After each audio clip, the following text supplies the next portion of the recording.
severe debt, hiding your activity, lying, borrowing, stealing, depression. These are just a few of the symptoms of problem gambling. Hey, it's Eric Powers on Hot 103.7. Sure, betting is fun, but when it becomes a problem, it affects you and those closest to you. There is help. Don't be afraid to talk with my friends at the Evergreen Council on Problem Gambling. Call or text their free 24/7 helpline at 1-800-547-6133 or visit evergreencpg.org. Take back your life. Hey, this is BJ. Thanks for listening to our show's podcast. If you're a fan of all things geeky, you should check out my other podcast, BJ Shea's Geek Nation. We have new episodes every day, and you can check it out at bjgeeknation.com. Your home is going into foreclosure and you feel like a financial wreck. You don't know where to turn for accurate information. I'm bankruptcy attorney Travis Gagne. Let's talk about some legal options. If we work quickly, we can propose a plan to save your home, modify the loan, or in many cases even eliminate your second mortgage. The consultation is free. I've helped hundreds of people just like you make informed decisions about whether to save their home or exit it on a reasonable, organized timeline. The chapter you choose sets the tone for the next chapter of your life. Please contact me today at choosetherightchapter.com. That's choosetherightchapter.com. 99.9 KISW, the Rock of Seattle. There's an 8th grade teacher in Florida. Her name is Diane. She got fired from her job, and thank God it has nothing to do with her being involved in an inappropriate way with her students, because usually that's what you hear about these days when a teacher gets fired. Yeah, she actually got fired because she refused to give partial credits to students who didn't even turn in their assignments. Now, I didn't know this was a policy of some schools, but their policy down in Florida, at least with her school, is that no matter what you do, the lowest you can get is 50. I wish I would have known that going into school. Yeah, no zeros are allowed. So if you don't do your homework, you at least get a 50. So you're still failing. Yeah. But you're not getting a 0. It's a lot easier, I think, to bring a 50 up if you do the stats and go, all right, if I don't do X amount of homework, but I get a 50, I can bring that up. But to go from a 0, that's hard. It's also a lot easier to go home to your parents and say, I got a 50, as opposed to I scored a 0, Mom and Dad. I'm a complete loser. Yeah. Diane, so they didn't even have to do anything. They'll get a 50. Exactly. And you know what? I don't think we had that at Sarah's school, because that would have been nice if they did, because, Sarah was just always messing up her homework and getting nothing right. And they would give her 0 on it. And it's like, well, why is she doing her homework if she does it and you don't even at least give her something for doing it? And so this school would at least given her a 50, and Sarah would have been, you know what? Right where she belongs. Do you guys remember if you ever failed a class? Yes. Yeah. Like full on, from, Oh, you know what I mean? 0. No, not a 0, but at the end of that year, you got a D or lower. Oh, yeah. Never in regular school, but in college, I had to drop out of at least 4 math classes because I was Me too. Failing terribly. I don't remember in high school or anything like that. I'm sure it happened. I just don't remember. But I do remember, like Danny said, I was horrible in college. Mine was chemistry in college. Yeah. Everywhere else, I was able to just skate by, and just as long as I got papers in on time, everything was fine. And with chemistry, I crushed it when it came to lab time. I liked doing things in the lab. But when it came to the class time and all the actual stuff that you need brains for, failure. Yeah. I had to drop out. Yep. Yeah, so this teacher really was like, you know what? We should give them what they get. Here she is talking about it.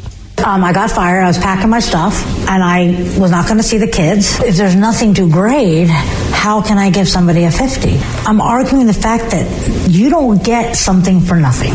I want the policy changed, and it's not just here. I don't think they're going to change the policy, because I know that schools get funding based on how well they perform.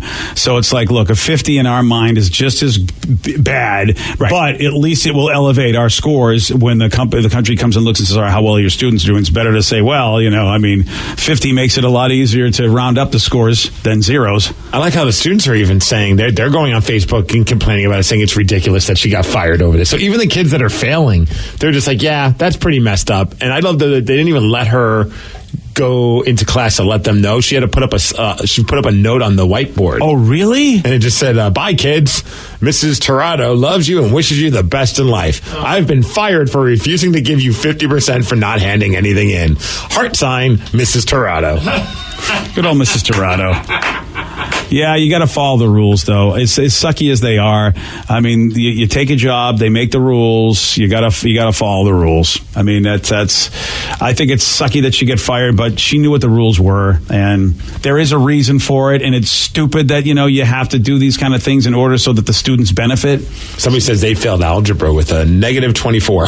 Yeah, how's that even possible? I don't know. If you knew algebra, maybe you could figure that math out. True point. Yeah.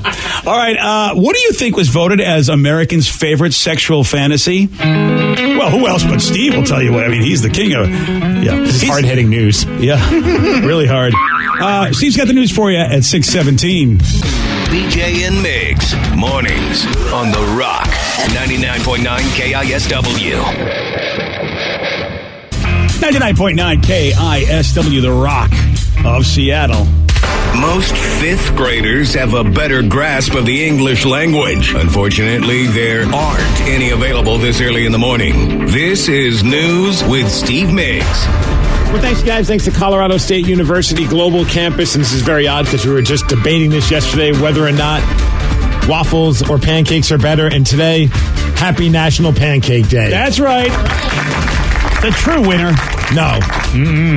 Even losers get their day in the sun. Wow, you guys are medicated. I still don't. How about this, though? This isn't the first National Pancake Day this year. February 27th, it was National Pancake Day. That was back when IHOP was hooking everybody up with some stuff as well. Why do they get two? I guess they're so delicious to you, BJ. They deserve 2 special days. All right. It says that only 7% of people don't like pancakes. Favorite pancake? Buttermilk. Oh, yeah. Although I think the next one's my favorite. If I had to go with a pancake, blueberry. Oh, yes. How about buttermilk blueberry? Oh, let's put them together, baby. Sold. We have a winner. Yeah, we do. This is a very interesting study that was just done where people were asked, anyone over the age of 18 was asked about their kinks and fantasies. Oh, my. So they wanted to know what somebody, their ultimate fantasy that they would like to try. So they haven't tried this, but they're interested in trying it. Yeah. What do you think it is? Having sex with an old man. No? Wishful thinking, huh, BJ? Yeah, well. One texter says it's Steve Miggs naked on a bearskin rug in the middle of a living room with the fire burning while listening to Creed. Yeah.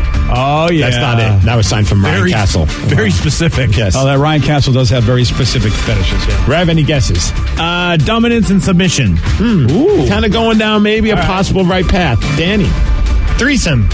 No, not that. Should we ask the expert? Yes, that's why I saved the best for last. Yeah. I was going to say tying up and or blindfolds. No. Oh. Here's the interesting The old thing. man is the winner. Yes. No, none of you won.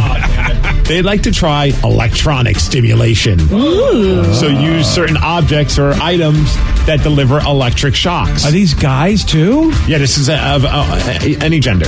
I don't know if I want to be shocked anywhere. Here's the funny part. About a year or so ago, we had our friend Red the Stripper on the Migs Cast, and she started telling us about something called the neon wand. None of us knew what the hell she was talking about. So the next time she came in, she brought her neon wand with her, and we were doing the podcast with our buddy Wyatt Only from Wyatt Only in the Wreckage, and she lined us up so we were all like touching each other.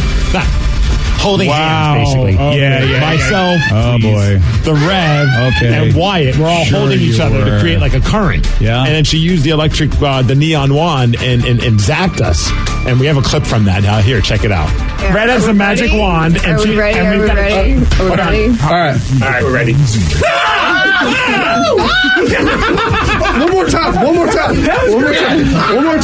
I'm just. Can I jump in? Yes. Okay, hold on. Are we ready? Yeah. Okay.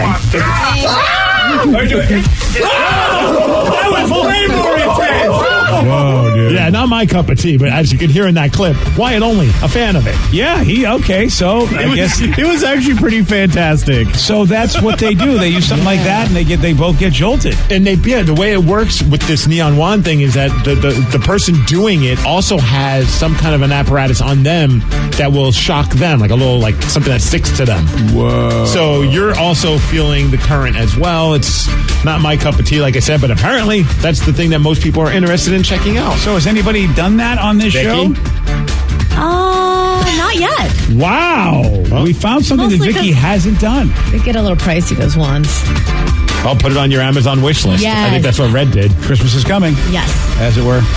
Well, I was so when my ex-wife's dad passed away, I found this collection of shocking devices. And yes, Most of them went in a certain place. Okay. Yeah, I'm not too sure about that one. Well, that's a tough one. See, you as hard pass. Yeah, you as a father, you've got to clear that stuff out. Yes. You don't want your kids finding that. Or put it in some kind of a place where only one person knows. That way they know when you pass away, they got to swoop in and take it. I already have this set up by a couple people. If something were to happen to me, there's a trunk right next to my bedroom. Just go in, swoop it out, and just put it in the dumpster. Right. My parents don't need to see that. Right. Make sure it's locked at all times. Yes. All right. All right. Well, there you go. Also, other things, people are into pegging. Any ideas what that is? I don't know. I think I used to know, but I forgot. Know what it Let's is. just say it's women take the lead, and I've done that. they use a certain thing. Oh. The ladies peg. become the men. Yes. Oh, they call it that? They call it pegging. Oh, yeah. Is that like a peg leg? I mean, I guess. Oh, You're wearing I a used peg to call leg. I used to call it something else. I mean, they would like you know you got to strap in before you actually go on a flight. Yeah, I think they both go hand in hand. Oh, I thought. Well, actually, they don't go hand in hand, Steve. I understand. Whoa. Ouch. That happened. And then here's the oddest one. When it comes to secret fetishes, cake sitting. I've seen that video. Yeah, I've seen those videos. Cake sitting. Someone sits on a cake and they just sexually smear frosting and cake all over their body. Don't Google cake farts. Oh, nope. Jeez, thanks for that, Vicky. I just told you to not Google it. That wasn't even in the story. Don't worry about Why it. would I Google something that wasn't even a word that we used? I don't know. Maybe in case you get interested or kind of curious later. I'm just trying But to. it never would have came up. You don't know said that. cake sitting. Not cake, whatever. I mean, think it's you the just same thing. You just shadled me off a cake. I don't know if I could ever do cake again. Yeah, sticking with Yay, pie. diet. Let's talk about the dumbest man that has ever flown on a plane.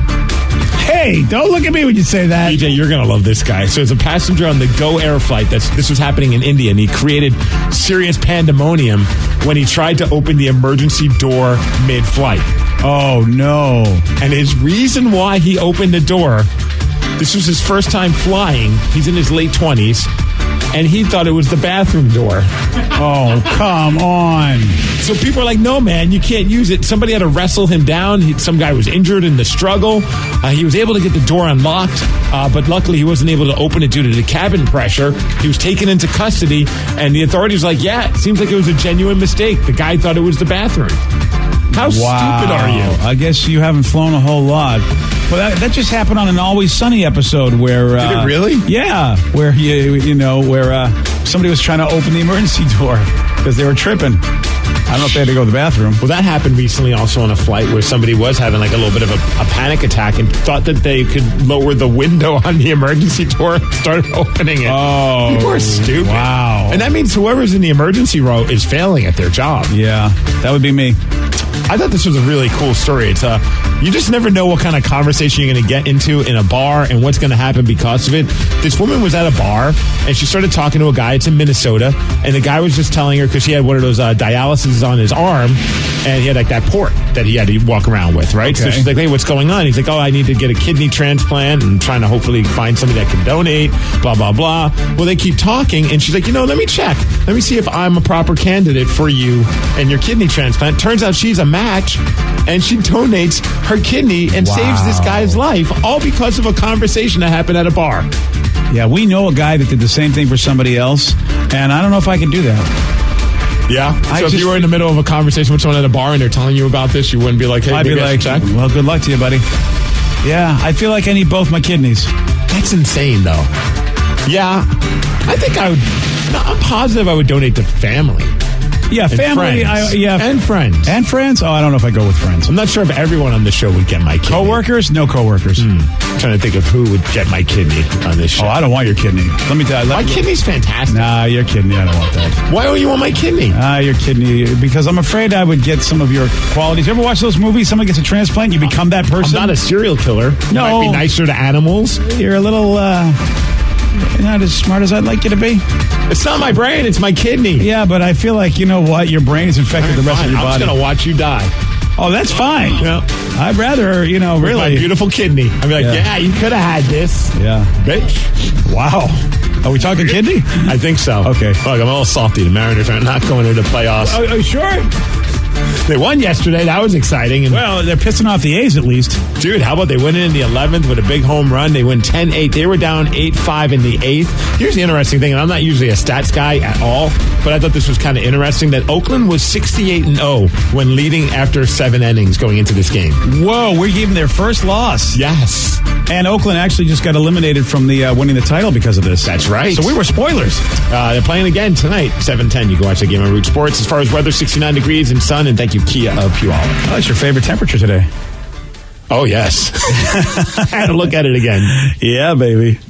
Well, yesterday, Steve, because he's really smart and has got a really smart kidney, he got this one wrong somehow. Which giant lizard is always kidnapping Princess Peach? Is that Yoshi? No. Dirk Diggler. No. Nice. Puff. No. No, as a matter of fact, his favorite guy from Sha-Na-Na. Bowser, we found out. Bow, bow, bow, bow, bow, bow.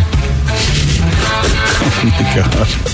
Sha-na-na. You want a shot at beating Sha-Na-Na over here? You got it. 206-421-ROCK. We're playing Beat Miggs at 647 on The Rock. Today's podcast was brought to you by Travis Gagne, bankruptcy attorney. Here's another question from a listener. If I can't afford to pay my bills, how am I going to afford attorneys and bankruptcy fees? You know, one of the things people ask me all the time as a bankruptcy lawyer is that how am I going to pay all these fees and costs because I'm here because I can't afford to pay my bills? And of course, we understand that. I mean, being in the bankruptcy field. But you know, one of the things to remember is that if you decide, once you make the decision to file bankruptcy, you can stop paying on all of the creditors that are going to be included in the bankruptcy, and those are the funds that you can use that you have been paying your creditors to pay your attorney fees and court costs to get your case filed. And once your case is filed, you're not going to have most of those payments anymore. Thanks, Travis. If you have more questions about bankruptcy, you can reach out to Travis anytime at ChooseTheRightChapter.com. That's ChooseTheRightChapter.com. Thanks for listening. Severe debt, hiding your activity, lying, borrowing, stealing, depression. These are just a few of the symptoms of problem gambling. Hey, it's Eric Powers on Hot 103.7. Sure, betting is fun, but when it becomes a problem, it affects you and those closest to you. There is help. Don't be afraid to talk with my friends at the Evergreen Council on Problem Gambling. Call or text their free 24/7 helpline at 1-800-547-6133 or visit evergreencpg.org. Take back your life.